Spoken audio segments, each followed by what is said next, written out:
Assalamualaikum dan selamat sejahtera kepada semua pelajar. Berjumpa lagi dengan saya Cikgu Titi. Hari ini kita akan bincangkan aktiviti makmal 1A iaitu pemindahan elektron pada suatu jarak. Untuk tujuan aktiviti mengkaji tindak balas, pengoksidaan dan penurunan dari segi pemindahan elektron pada suatu jarak. Bahan-bahan yang kita akan gunakan adalah larutan asid sulfurik dengan kepekatannya adalah 1 mol desimeter padu. Larutan ferrum 2 sulfat 0.2 mol desimeter padu. Yang larutan ni perlulah larutan yang baru disediakan. Yang ketiga kita ada larutan kalium manganat 7 berasid. Itu 0.1 mol desimeter padu. Dan larutan natrium hidroksida itu 0.5 mol desimeter padu. Untuk larutan ferrum 2 sulfat pelajar dah belajar warnanya adalah hijau. Manakala untuk kalium manganat 7 warnanya adalah purple atau ungu. Untuk radas kita ada tiub U, dawai penyambung, klip wire, galvanometer, kaki retort, elektrod karbon, penitis dan juga tabung uji. Berikut adalah gambar rajah untuk aktiviti ini. Kita susunkan galvanometer, sambungkan pada elektrod. Kita ada tiub U. Dalam tiub U ni nanti kita akan masukkan asid sulfurik. Di lengan X tiub U ni ada larutan ferrum 2 sulfat. Dan pada lengan Y kita ada larutan kalium manganat 7 berasid. Dan kedua-dua elektrod dicelupkan ke dalam tiub U ini. Untuk prosedur, cuba lihat kepada prosedur. Langkah pertama, tuang asid sulfurik ke dalam tiub U sehingga separuh penuh dan apitkan secara menegak menggunakan kaki retort. Dengan berhati-hati, masukkan larutan ferrum 2 sulfat ke dalam lengan X tiub U dan larutan kalium manganat tadi yang berasid ke dalam lengan Y tiub U tadi menggunakan penitis sehingga larutan setinggi lebih kurang 3 cm. Seterusnya, sambungkan elektrod karbon pada galvanometer dengan wayar penyambung. Celupkan 1 elektrod karbon ke dalam larutan ferrum 2 sulfat dan 1 karbon lagi ke dalam larutan kalium manganat berasid untuk melengkapkan litak. Seterusnya, pelajar perlu perhatikan arah pesongan jarum galvanometer dan tentukan terminal negatif dan juga terminal positif. Kemudian, langkah ke-6, biarkan selama 30 minit atau lebih dan boleh catatkan pemerhatian. Selepas 30 minit, kita akan keluarkan sedikit larutan ferrum 2 sulfat menggunakan penitis dan masukkan ke dalam tabung uji. Kemudian, kita akan uji menggunakan larutan natrium hidroksida. Tambahkan ke dalam larutan ferrum 2 sulfat tadi dan boleh catatkan pemerhatian.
Okay, berdasarkan aktiviti makmal tadi, video aktiviti makmal tadi, jika diperhatikan, cikgu ada masukkan larutan ferrum 2 sulfat dan juga kalium manganat menggunakan bika sahaja. Sepatutnya langkah yang betul adalah menggunakan penitis pelajar.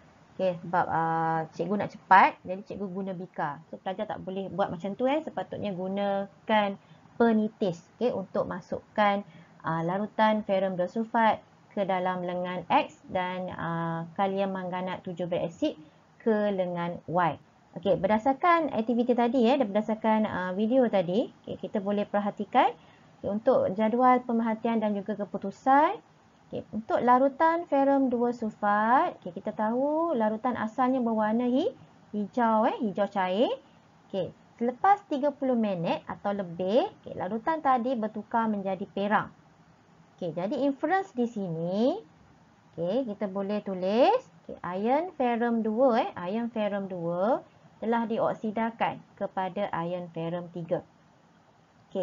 Untuk kalium manganat berasid, kalium manganat 7 berasid, untuk larutan kalium manganat 7 berasid, kita tahu larutan asalnya berwarna ungu. Selepas 30 minit, pemerhatian yang dapat kita perhatikan, larutan tadi telah bertukar kepada tidak berwarna. Dan untuk inference, ion manganat telah diturunkan kepada ion mangan. Ini adalah pemerhatian dan juga inference. Dan kita tahu bahawa untuk ferrum 2 sulfat, larutan itu berwarna hijau kerana ion ferrum 2 berwarna hijau. Manakala ion ferrum 3 berwarna perak. Kita lihat kepada perbincangan sebelum kita jawab soalan. Kita lihat untuk yang berlaku, apa yang berlaku dalam aktiviti tadi. Pada lengan X, kita tengok balik. Sini lengan X, ini adalah lengan Y. Pada lengan X tadi, kita masukkan larutan ferrum 2 sulfat. Apa yang berlaku adalah, di sini dalam ni kita ada ion ferrum 2 yang berwarna hijau, menyebabkan larutan itu berwarna hijau. Ion tersebut membebaskan elektron untuk menjadi ion ferrum 3. So di sini pengaliran elektron bergerak melalui wayar penyambung daripada lengan X ke lengan Y. Ini adalah persamaan setengah untuk sebelah lengan X tadi, di mana dekat elektrod X ni berlakunya, kita kata kat sini pengoksidaan. Berlaku pengoksidaan pelajar. Kenapa? Sebab ada pembebasan elektron. Elektron telah dibebaskan. Ingat lagi tak? Untuk pengoksidaan, pelajar hafal OH-INO. OH-INO. OH-INO adalah tambah, tolak, tolak, tambah. Jadi OH-INO. Cikgu tulis balik sebagai revise balik. OH-INO. So kita lihat kepada yang elektron ni, untuk pengoksidaan, elektron dilepaskan atau dibebaskan. Jadi kat sini berlakunya pengoksidaan dan kita kata larutan ferrum 2 sulfat ini adalah ejen penurunan sebab dia mengalami pengoksidaan. Manakala pada lengan Y, kita ada tadi larutan kalium manganat 7 berasid. Dalam tu ada ion manganat. Ion manganat ni dia terima elektron tadi daripada yang sebelah X tadi. Elektron diterima dan dia akan menjadi ion mangan. Ini adalah persamaan setengah pada lengan Y, di mana terima elektron dapat ion mangan. Kat sini. Jadi warna tadi asal adalah ungu. Ni ungu. So dia tukar menjadi tidak berwarna. Jadi di sini bila terima elektron pelajar, tadi kalau tadi oxidation, ni buang elektron adalah oxidation. Kalau penurunan, dia terima elektron. Jadi kat sini kita kata sebelah bahagian Y mengalami, dekat sini, ion manganat tadi mengalami penurunan. Jadi kita kata larutan kalium manganat 7 berasid itu adalah ejen pengoksidaan.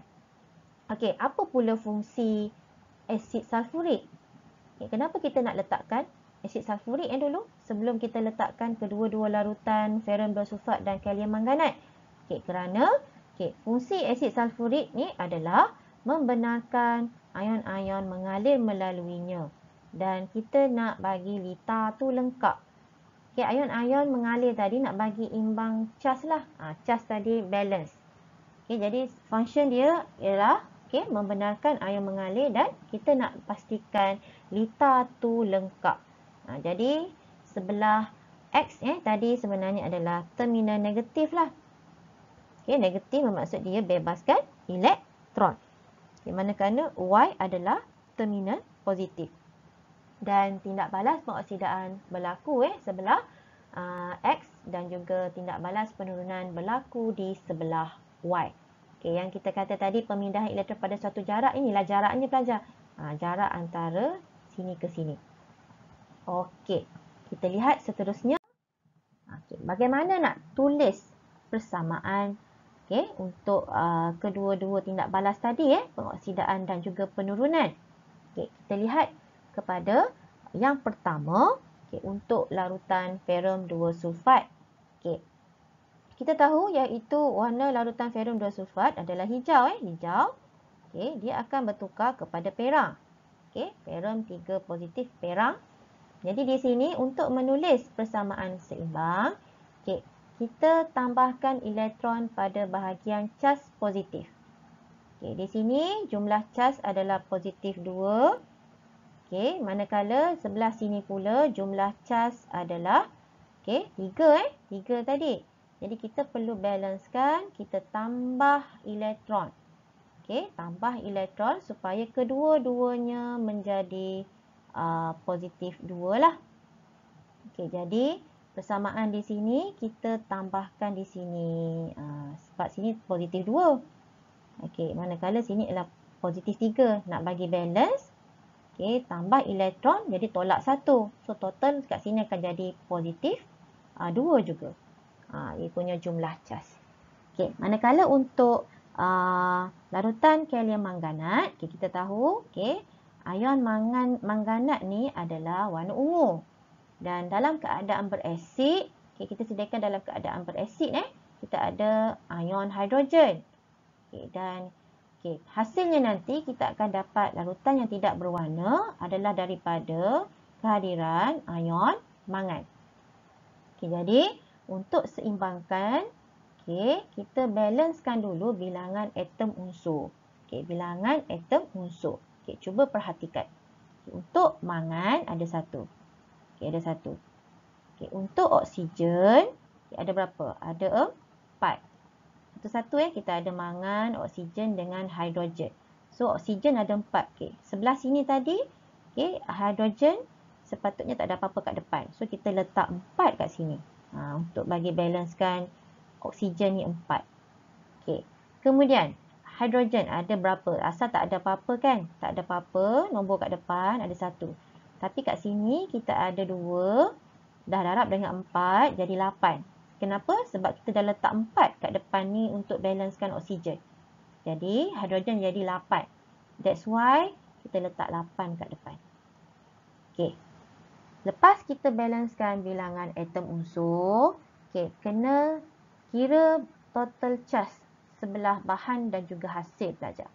Jadi nak tengok dia punya cas, tengoklah bahan yang pertama ni ialah negatif 1. Nampak tak? Negatif 1.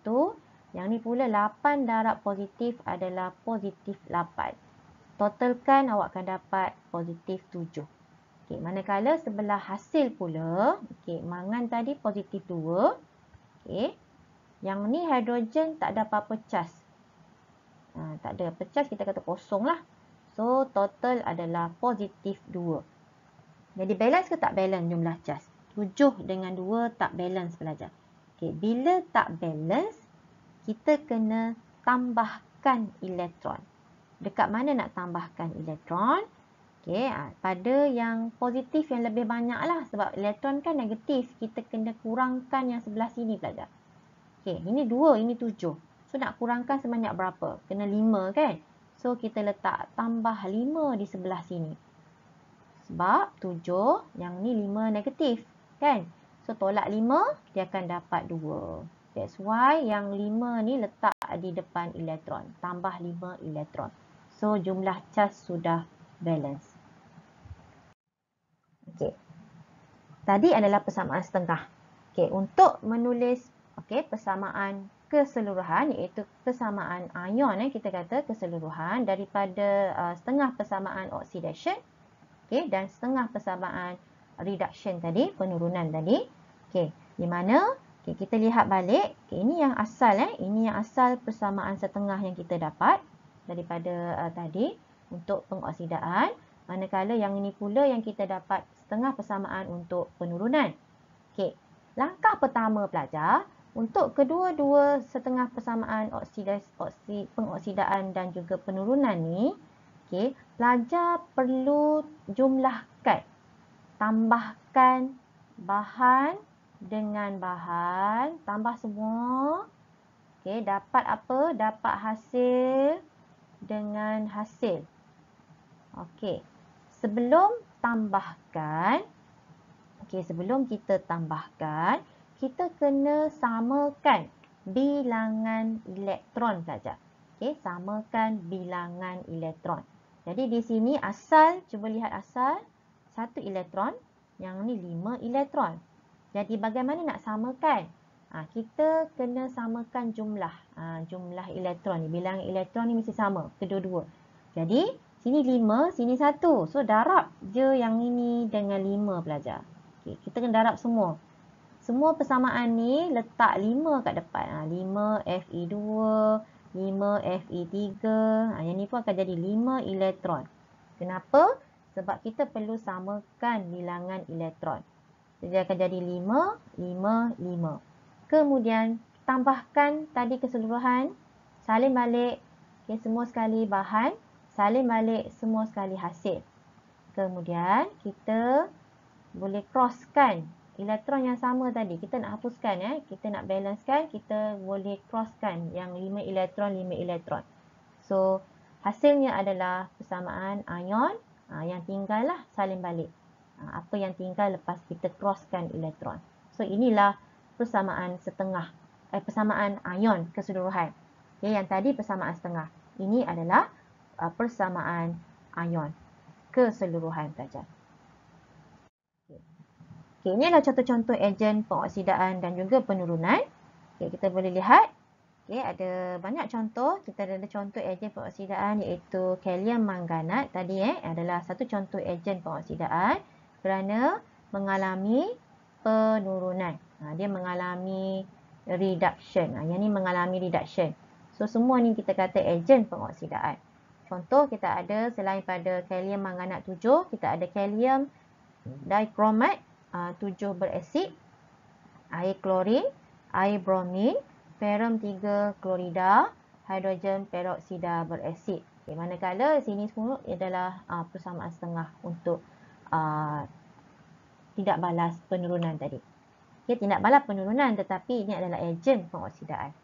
Manakala di bawah pula adalah ejen penurunan. Apa contoh? Kita ada kalium iodida, kalium bromida, ferum 2 sulfat, logam reaktif dan sulfur dioksida. Ini semua adalah ejen penurunan. Ejen penurunan kita kata. Dan ini adalah persamaan setengah bagi ejen tersebut. Ejen penurunan tersebut. Kita pergi kepada soalan perbincangan. Tadi daripada eksperimen aktiviti makmal 1A, kita tahu tadi ada tindak balas yang berlaku dekat elektrod X dan juga Y. Dan X tadi adalah pengoksidaan, manakala dekat Y adalah penurunan, reduction. Dia nak persamaan setengah. Jadi kita ada dua lah. Satu dekat X untuk pengoksidaan. Ferum 2 tukar jadi ferum 3. Dan tambah elektron. Manakala dekat elektrod Y tadi yang mengganat tadilah. Persamaan setengah ni macam ni dan kita balancekan. Jenis tindak balas. pada elektrod X tadi tindak balas pengoksidaan lah. Dan juga Y adalah penurunan. Dan persamaan ion keseluruhan yang setelah kita balancekan dan kita samakan elektron, kemudian kita crosskan elektron tadi. Ini hasilnya adalah persamaan ion keseluruhan. Okey. Kena pasti bahan yang dioksidakan, bahan yang diturunkan, ejen pengoksidaan dan penurunan. Dan berikan sebab. Setiap satu kena bagi sebab. Okay, yang pertama kita bagi tahu yang dioksidakan adalah ion apa? Ferum 2. Kenapa? Sebab bebaskan elektron. Okay, kedua, ion manganat. Okay, diturunkan kerana dia menerima elektron. Okay, sebab konsep di sini kita nak tengok dari segi pemindahan elektron. Okay, manakala untuk ejen, kita ada ejen pengoksidaan iaitu manganat. Ion manganat tadi, kenapa kita kata dia ejen pengoksidaan? Sebab dia adalah penerima elektron. Dia yang menerima elektron. Manakala ejen penurunan, kita terbalikkan, bahan yang dioksidakan adalah ion ferum. Okay, terbalikkan, dia adalah ejen penurunan. Okay, kenapa? Sebab dia penerima elektron. Okay, seterusnya, arah pengaliran elektron. Okey, kat sini kita tahulah daripada melalui wayar penyambung, elektron mengalir daripada elektrod X ke elektrod Y. Okey. Terminal pula, terminal positif dan negatif. Okey, yang membebaskan elektron tadi dekat elektrod X adalah terminal negatif, yang terima elektron adalah terminal positif iaitu Y. Okey, apa fungsi asid sulfurik? Tadi cikgu dah terangkan, asid sulfurik ni membenarkan berlakunya pemindahan ion dan untuk melengkapkan lita. Dan untuk soalan nombor 8, selain menggunakan tiub U, lukiskan satu susunan radas berlabel. Selain tiub U, bagaimana kita nak tunjukkan pemindahan elektron pada satu jarak untuk dia bagi larutan kalium iodida dan juga air klorin. Okey, di sini tadi belajar untuk kalium iodida kena pasti dia ejen apa? Okey, ejen penurunan atau pengoksidaan. So di sini boleh diperhatikan kita letakkan kedua-dua larutan pada bika yang berbeza, kita sambungkan dengan titian garam. Dan celupkan kedua-dua elektrod dan sambung kepada galvanometer. Yang ni gambar raja selain daripada tiub U. Okey pelajar, jadi cikgu minta semua pelajar untuk lengkapkan latihan soalan perbincangan ini dan bolehlah hantar jawapan masing-masing ke dalam Google Classroom. Sehingga berjumpa dalam pembelajaran yang akan datang. Terima kasih.